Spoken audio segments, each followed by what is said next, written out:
I think conflict resolution requires humility on both parts. Absolutely, it does. It takes a sense of humility to be able to cut your pride and go have a conversation, and it takes humility to listen in the correct way and be able to be open to it. Yeah. Because there's always your story, their story, and the right and the true story, right?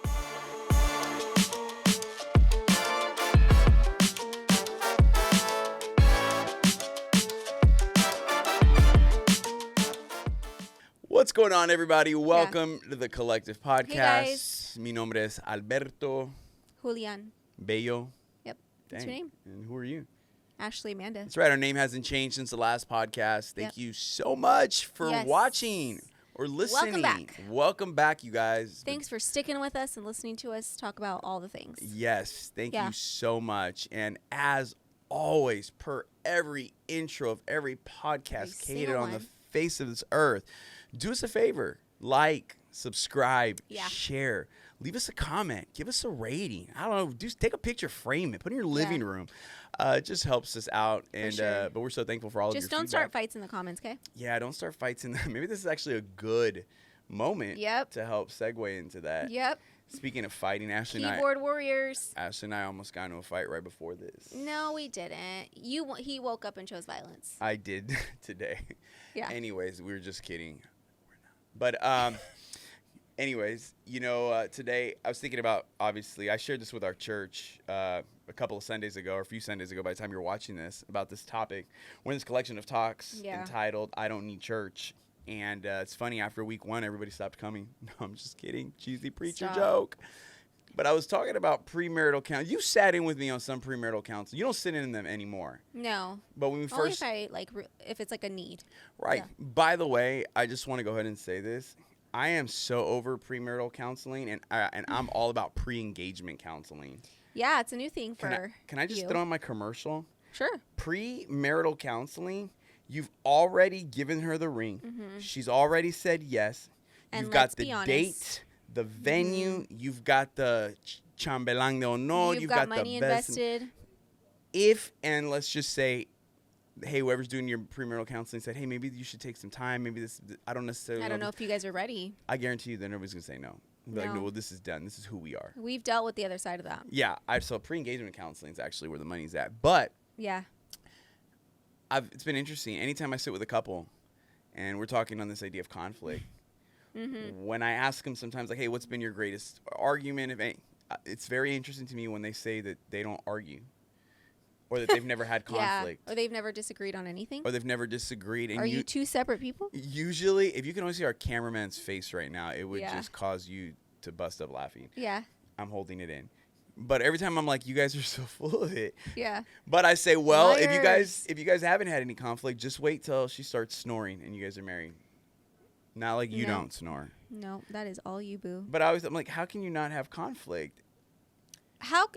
You have conflict in every other relationship in your life. Right. So the one that's the most vulnerable, well, in life, is susceptible. It's not will we have conflict. It's when will I have conflict.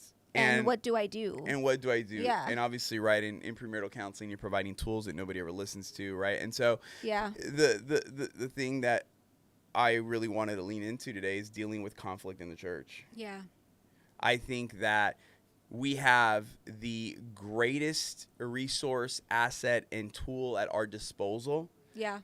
That shows us and teaches us how we are to deal with conflict. Yes. Yet I feel like we choose to rarely ever use it, look at it, utilize it, or acknowledge its existence. Yes. And I feel like Christians, we should absolutely be the best at conflict resolution. Yeah. And sometimes I feel like we are almost the worst. Yes, we are. And basically Matthew 18 is a portion of text that a lot of people have thrown around. Sure. I don't know if we use it, but it gives you the biblical structure on how to deal with conflict with someone. Yeah. And how not to deal with conflict with someone. And I think that we haven't done well at this in the church, and it's really why a lot of people have dealt, not everyone, but some people have held on to hurt, bitterness, resentment, left church, gone to other churches, continue to go to other churches. I don't think because we're dealing with conflict correctly. Yeah, some of them have walked completely away from the faith because of unresolved conflict. I believe that for sure. Well, and I think there's a few reasons why we don't deal with conflict in a healthy way. I wasn't sure if you were going to segue into that. No, yeah. I mean, were you going to throw spit something? Because, I mean, there has to be a reason why. I would say, depending on who you are, if you're a member of the congregation, if you're a leader, like what your placement is or your position is in the church. From a leader standpoint, there's a plethora of reasons that we don't deal with it. But I would think that the first one would be insecurity. Yeah, that's huge. Because we don't want to be told that we're not right or that we didn't handle something well. Or you're afraid of the response of that person. Or we're afraid of the response. That's a big one. Is this person going to, start a coup in the church? Because that's a real thing. Well, you swear that I love conflict. I say this all the time. He, runs head on into... Not into conflict, he doesn't start the conflict because Alberto is the least argumentative person, honestly. But he does not shy away from hard conversations and from conversations that need to be had and things that need to be said and telling the truth ultimately. And so, yeah, I feel like a part of you thrives not off of the conflict itself, but off of getting to a point of resolution. That's it. I want resolution. Yeah. And it's not that because where there's a tension, there's opportunity for growth. Yes, and you love a good tension moment. I mean, I really don't. I hate it. Yeah, I've had to learn. I don't like things to fester. I don't like things to linger. I like to deal with things in the time biblically, just like we're supposed to do. But I think, one of the things that we had discussed is that I often tell you, the reason that I try to lean into conflict and I seem fearless in it, which doesn't mean I'm not, is because I tell myself, well, if that person didn't feel any kind of way to say what they said. If you had the audacity. Then I'm going to have the audacity to clap back. And not clap back online. I'm talking not literally. Not going to attack them. Yeah. Yeah. And so I think sometimes we lack spiritual and emotional maturity. And so we don't deal with conflict. A lot of people, I'm sorry, you were going to say something? I was just going to say, I think watching you as a leader, even on a personal level, when you're not leading, but just as a person, as an individual, you don't really allow conflict to consume you. The situation can be hard and painful. I'm not saying you don't feel or you don't deal with disappointment in conflict or deal with frustration or anger, whatever it may be, but you don't really let it consume your life or your entire being. And I think that sometimes that's kind of what keeps us from resolving conflict, is that we become so consumed by the conflict itself that we can't see a way out of it. Does that make sense? Because I hate nothing more than broken relationships. Yeah. I hate nothing more than brokenness because of not dealing with things. And I think God's a restorative God. Yeah. And I think the enemy would love nothing more than kill, steal, and destroy our relationships, break people apart, divide churches, kill churches. And it starts with a thought. It starts with an offense, not dealt with accurately. And my hope is that if I deal with conflict with an individual, that it can be resolved and then we can move forward. Not all conflict resolution will deal with a restoration. I was just going to say, that doesn't mean we're saying every relationship's going to be I'm saying reconciled. Yeah. Yes, I think Jesus is in the business of reconciliation. Yeah. We also have to be careful because sometimes when we have conflict with other people, even if we deal with it, we walk away with it and we still are angry with that individual. Yeah. Or, we still are judgmental, or we treat that person, as a pastor, you can't. No. As a pastor, you're going to have conflict. And I was telling our team this, you always have to have tough skin and a tender heart, but you can't write off people just because somebody did something wrong one time, said something. If that was the case, then just write off the entire church. And they should write you off as well. Because if the person does the majority of the time is you on the stage. Yeah. And so we can't just write people off because of conflict. And some people, you're like a runner, you're like a track star. You're always running from conflict. Yeah. And I'm passionate about this, as you can see. Yes. Because I'm tired of watching people leave church and go to another church and go to another church looking for the perfect church that does not exist. And vice versa. Not acknowledging when you're on the other side of it as the leader or as the pastor, running from it in the sense of not acknowledging things and having the hard conversations that will lead you to taking responsibility for when you haven't gotten it right. And so that's it is a tough one. Yeah, I think it's both and. Yeah. I think conflict resolution requires humility on both parts. Absolutely, it does. It takes a sense of humility to be able to cut your pride and go have a conversation. And it takes humility to listen in the correct way and be able to be open to it. Yeah. Because there's always your story, their story, and the true story, right? In a sense. But I also think that sometimes we're afraid to confront is because there's like people that live their entire lives on the defense and they don't want to look deep. It's like they're right. They're justified by everything. They're always defensive about everything, or you're justified by being your own judge and jury. Yeah. I think those people are typically some of the most insecure people and broken people. Yeah. Because their guard is to put on a tough facade to say, they're wrong, I'm right, whatever, ain't nobody going to do me this, or no one's going to talk, and then you have this tough exterior, but inside you're like a little teddy bear.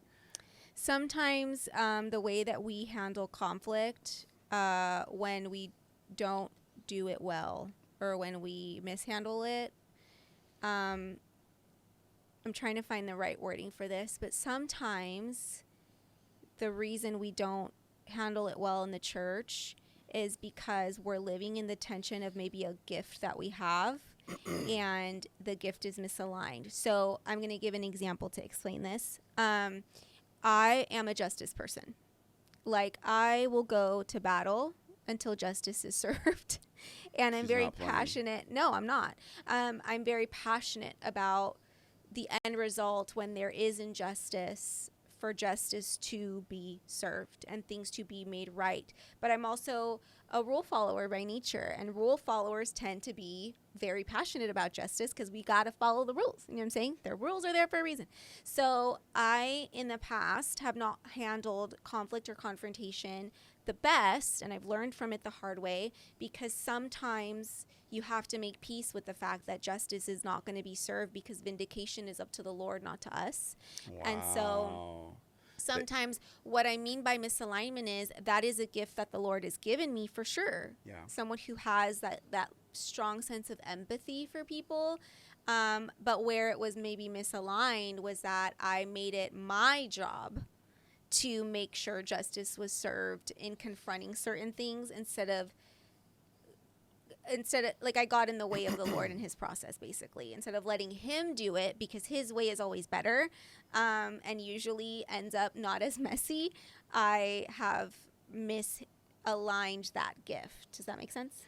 Yeah, no, I agree. And I completely hear you on that. I'm just thinking, kind of processing on that. I only thought about that because you said sometimes we think we're the judge and jury, Well, and we're not. It's true. And I think what we don't realize is that if we're not dealing with conflict, especially amongst believers biblically, it really says a lot to the onlookers. It says a lot to the world. And here's the thing is that even outside of the church, you're able to utilize this in the marketplace, in your day-to-day life, in your marriage, in your relationships. It's something that can be utilized.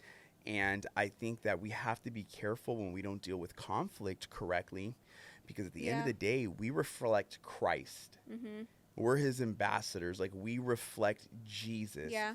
So the way we live, talk, act is being examined, and it is a expression, supposed to be, of who he is, right? Yes. And what he's all about. And then secondly, the Bible says they'll know us by the love that we have for each other, not by the pettiness that we display on Instagram or whatever. And so I think that this is one of those areas that I'll say that Satan has attacked the most. I know that there's a book about offense and what is it called? The Bait of Satan. I read it like year one. John Bevere, that's a plug. Can I get a throwback or kickback?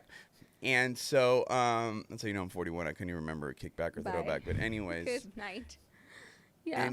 And I think that if we would just be a little bit more self-aware, we would be able to see that maybe the situation that we're facing or the conflict that we're facing, if not handled correctly, could be the catalyst for something absolutely catastrophic Yes. within our lives, our families' lives, within the church world, et cetera, et cetera. And I don't know. I just wish that, you know, you're watching pastors go against each other on social media. Yes. That whole thing that went down. I'll say that James River Church and Mars Hill Yeah. pastor and the pole dance, whatever was going on. Whatever was And happening there. everybody's watching that. The church is watching The whole thing that. was a mess. We're all taking Yeah. sides. A million podcasts are released on that. Even unchurched people know what's going on. Yeah. And I'm like, we have got to do This is so dumb. better. Now, you can break that down into so many levels, into so many different things, but we just have to do better. And I think that if we're not showing that we can't get along or love each other, then we're really not reflecting, I think, who Christ is. You know, at the Collective Action, I say this all the time, and everybody's probably tired of hearing it. Yeah. But, you know, shout out to my coach, Chris Longson. He says, like, with vision, is just when you're tired of talking about it is when people are finally starting to get it. Yes. But we say unity is our mandate, and we do so many things to promote unity. But I literally bank on those words that Jesus prayed before he went to the cross. God, that they would be one as you Yeah, and as I you are and I are one. And he one. wasn't just talking about those disciples. He was talking about us. It's like a prophetic prayer that keeps echoing out throughout Yeah. time and space. His heart was that we would be united. Yeah. And sometimes it seems like we can be more divided. Yeah. And even if online and what we see is a small percentage, that small percentage gets associated to the Big C church and Absolutely. everything else. Then we all get swept in with it as the church. We do. I also, You know, go ahead. I think that I don't know. That's what I need you to tell me. one of the things that really sends me Where does it send when you? it comes to conflict, and I don't want to say just conflict, but even confronting things, you know, like we don't want to confront things, but we'll choose not confronting because we think it's too hard and we're afraid of what people are going to say and how they're going to react, even though that's not our responsibility. Our responsibility is to address the issue, and then, you know, obviously with grace and with love, but to be upfront about it.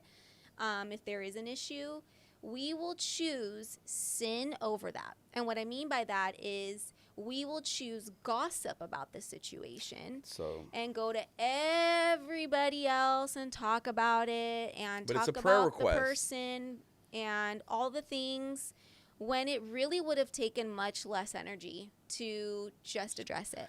well, and oftentimes what you're doing is you're trying to build a case And that is not against fruitful. this person. Yeah. You're trying to build an army and a legion of devoted supporters of your cause Yeah. to come against this person. Yeah. And But you haven't told the person. No, and what you do is Yeah. oftentimes you're trying to turn people on this person because that person offended you. And the offense could have sucked, the hurt, what was done, and all of that. But at the end of the day, that's not what we're called to do. We're not called to go, you know. And, Yeah. and a lot of things with conflict, when it's not resolved, it leads to unforgiveness. Mm-hmm. And forgiveness for us is not optional. I mean, Peter asked Jesus, how Yeah. many times am I supposed to forgive? And then Jesus gives him a calculus response equation, you know? Yeah. And to illustrate how many times we're supposed to forgive. And Jesus said, hey, man, if you don't forgive, I'm not going to forgive. It doesn't Yeah. mean that your soul is sent to eternal damnation. It's just that daily sin that blocks your fellowship with him is Yeah. affected because of that. Yeah. And so I think we got to put that into perspective and carry this concept with weight, that we are called to forgive, that we are called to conflict resolution, that we are called to confrontation. Yes. It is part of what we are to do. And if we can get this correct, get this down, I think it leaves less room for Satan to have his way Yeah. in your life, in your thoughts, in your emotions, and in the Yeah. church, because he comes to divide. Yeah. That's And his number one mission. one situation not dealt with correctly Oh, man. can have the ability to snowball into something Yeah. so much bigger. And I know, I'm sorry, were you going to say something? Well, I was going to say, you know, hope deferred makes the heart sick. And I mean, you find that in Proverbs. And a lot of times, once we get into this like downward spiral of discouragement and hopelessness and resentment and unforgiveness relationally, it's typically because our hope has been deferred somewhere we were disappointed, basically. But where we allow that to take root is when we choose not to address it, and when we choose just to hold on to it, and we expect or we assume. You guys already know how I feel about assumption. I'm not going to say anything. Yeah. That's another thing I'm real passionate about, because, man, have I watched some people play out some wild narratives based on assumption, including myself. And so, but hope deferred, or the discouragement and the disappointment when someone has let us down, or when we feel like they've let us down and the person has no clue, that will slowly take root. And I think that's kind of where unforgiveness starts to really make its bed in our heart, and our heart gets sick over it. And when we talk about forgiveness, we're not saying that you forgive and that you have to keep the person in your life, or you have to allow whatever, if it was toxic behavior, if it was abuse, if it was things, that there are definitely grounds for you to say, you know what, I need to protect my peace. Yeah. And, but I also have, it's both. I have a responsibility to protect my peace, but I also have the responsibility to let this person know, like, hey, that wasn't cool when you did that, or hey, that really hurt me, and then leave the rest up to them and what they want to do with that. But you, in order to have, I think, full forgiveness, you have to kind of walk out that part of dealing with the confrontation and the conflict. Listen, there's plenty of people that I have forgiven in my life. That does not mean they're going to stay in my life, boo. You know what I'm saying? And it's okay. I'll forgive. So good that I'm still here. I'll release, but I don't forget. And I think that what happens is we've kind of with conflict pertaining to the church, we've kind of abused the word forgiveness, and have used it to condone behavior that is not okay. Yeah, absolutely. And so people, on one end of it are like, well, I don't want to do that because I don't think it's okay that person can just continue. You know what I mean? So I get that part of it for sure. However, I do think that we should always err on the side of, like, addressing the problem. It's so interesting because, Alberto has definitely taught me so much about conflict resolution, just sitting under his leadership in the church, and lots of therapy has taught me so much about conflict resolution and confronting things, because I used to be so terrified. Like, it would paralyze me physically to confront something and have a hard conversation with someone. I'm not joking. And I would toil in it and would have so much anxiety, and it would eat me alive. And we talked about people pleasing a couple episodes ago. And I do think that's a huge part of it, is we run from conflict because we're so afraid to not be approved by that person, or to be accepted.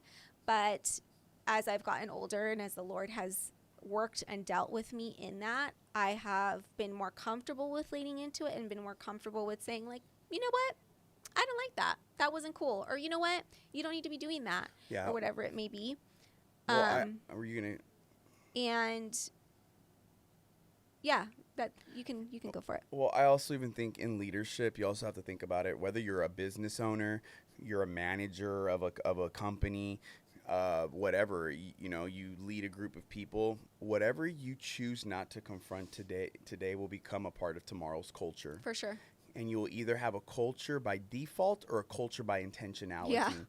And what kills culture is lack of confrontation. Yes. Especially as it pertains to things that violate your mission, vision, and values, but in anything. And so you're either going to have a culture by default or a culture by intentionality. And oftentimes that's going to come. It's kind of why churches implode. Yeah, and businesses just, and all that. Absolutely. Absolutely. So I think you have to, and I think there's a grace to be extended to when you're leading a group of people. There's always a grace to be exercised. And sometimes you don't have to call every single thing out. There's wisdom and restraint. Yes, there's wisdom, restraint, right? His kindness leads to repentance. Yes. So we understand that. But I'm just talking about personally. But, it's basically simple. Matthew 18 says, if you have the offense, go to that person. Yeah. If that person doesn't want to listen, bring 2 to 3 witnesses. Can I get a witness? Yeah. I thought you were going to say, well, everybody behind stage or behind the cameras lifted their hands. I know. That comes from the Old Testament. Bring and don't bring your best. Bring people that are you can speak into it and aren't going to be biased. And then it says if the person still doesn't want to repent, bring in church leadership, the elders. And if that doesn't, tell it to the church and then expose it. When it means tell it to the church, it doesn't mean that in the bulletin and announcements you're going to make an announcement that Ashley hasn't decided to. It means church leadership. Yeah. And that text does give you grounds to dismiss someone from the church. Someone would say, how could you kick someone out of the church, man? Let me tell you something. If you've gone through all these layers, and all these channels, and and there's this no person, there's no repentance on the repentance, horizon. and that's going to be more toxic behavior. Hey, then maybe you got to go find a place that's going to be able to tolerate you, or a place that's going to affirm whatever it is that your issue is. And Ooh, but sometimes part of the reason why church members are frustrated with the leadership, because they confront leadership and leadership doesn't do anything, is because the leadership doesn't resolve the issue. Exactly. Well, then now you have the ground. Now you can go ahead and exit, which is going to be our next podcast episode. But I don't understand people that stick around church that are miserable. People will stay at a church and be absolutely miserable, and rightfully so for whatever reason. Yeah, but it causes spiritual decay. Yeah, and I think that topic also, we touched on the 2 previous episodes about deconstruction and that whole thing. I'm talking, I think, a lot more interpersonal conflict and things of that nature. Yeah. Because that opens up a whole other can of worms. Oh gosh, yeah. Because I could preach on that all day. But I don't know. I think we should be the best at it. We have the tools, and I think that maybe if you're even watching or listening, and maybe you've been holding on to some resentment, bitterness, unforgiveness towards someone, especially in the faith community, maybe it's time that you go have that tough conversation, because here's the truth. You're walking around captive to your thoughts, and they're walking around in freedom, not even knowing what's going on. And I think that maybe that there's opportunity for us to walk in absolute freedom when we have the ability to release this, right? I heard it said that if you want to be forgiven, confess to God. If you want to, this was good. If you want to be forgiven, confess to God. If you want to be free from guilt, confess to man. And maybe it's not whether it's guilt or whether you're carrying a weight. Hey, go to this person. Have that tough conversation. Because oftentimes we think we know that the person knows. Yeah. And because we assume, and the person is walking around with no clue of what the offense was, or where they mishandled something, or whatever, where they hurt you.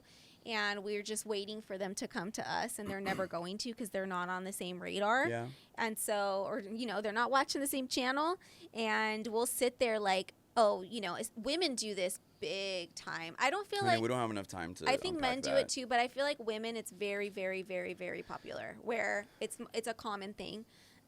Where I remember being, working at different churches where the women would say to me like, oh, well, I can't attend this because I don't like this person and she's going to be there. And so I'm not going to go, and my family's not going to go. We need names. No, I'm not dropping names. I don't even remember at this point. I just remember the behavior. And I would be like, have you told her? Have you had a conversation? Because if you've had one and her attitude was awful about it, I could see where you're hurt. But have you brought it to the person? Do they know that they offended you? Do they know that they hurt you? Could this could have been resolved a long time ago, because it's really not that big of a deal. And so there's also that, where I feel like, people will. Well, there's your topic for your Women's One Day event. Oh, God. All y'all haters. Hey, ladies. Oh, my gosh. Stop hating on each other. Actually, we wanted to film this episode because I actually had a Matthew 18 moment I need to bring to you. Oh, great. No, I'm just kidding. I'm Love so that for scared. me. Ashley's No. probably the hardest person. Anyways. No, I am not. For me too. I'm just kidding. I like to listen. I know. I'm just kidding. Interestingly enough, this is what I was about to wrap up, and no. I've done that like 2 times. Yeah, well, it's like you're in closing on Sunday. So, interestingly wait, enough. Wait, now I have something to say. As we were talking about, as I was sharing, like, being afraid to confront things, like, because I do think that people err more on the side of fear of confrontation than not, and insecurity around it. But even as a leader, interestingly enough, a percentage of the women that are like directly under my leadership are very vocal women. They're outspoken. They're not afraid to speak their mind. They're not afraid to ask me hard questions. Like, I just got a text yesterday from one of them that I adore, and it was like such a loaded question. I was like, I'm so tired. I can't answer this right now. But my point was, she was not afraid to ask. And, had she felt like she couldn't ask me those questions and be vocal, even though that's not my personality, then she wouldn't feel safe and Yeah. secure to be who she is. And the exchange of that is me then teaching some of those women, like, hey, there is wisdom in restraint. Not every single thought that we think has to be said. Not everything that we think about something has to be said out loud. Not every opinion of ours has to be shared. Like, we've got to practice self-control. And so I just think it's interesting how even in that, the Lord has challenged me with placing women under me that are going to be challengers, and that I have to be like, all right, I have to be confident enough to and secure enough to lead, you know? Yeah, and I think we've done I think our church has a really great culture about that culture. That is, let me learn how to speak. That is part of our culture. I think we've talked about that plenty of times at staff, how we really have that openness with our people to be able to ask us those questions and hopefully have tough conversations. But anyways, hey, thanks for having that conversation with me. I appreciate it. Yeah. Hey guys, thanks for tuning in. Man, we hope that you enjoyed our conversation. If you did, man, hope give us a I hope it's helpful. Give us a like, comment, share, and man, we look forward to seeing you on our next episode. So love you guys. God bless.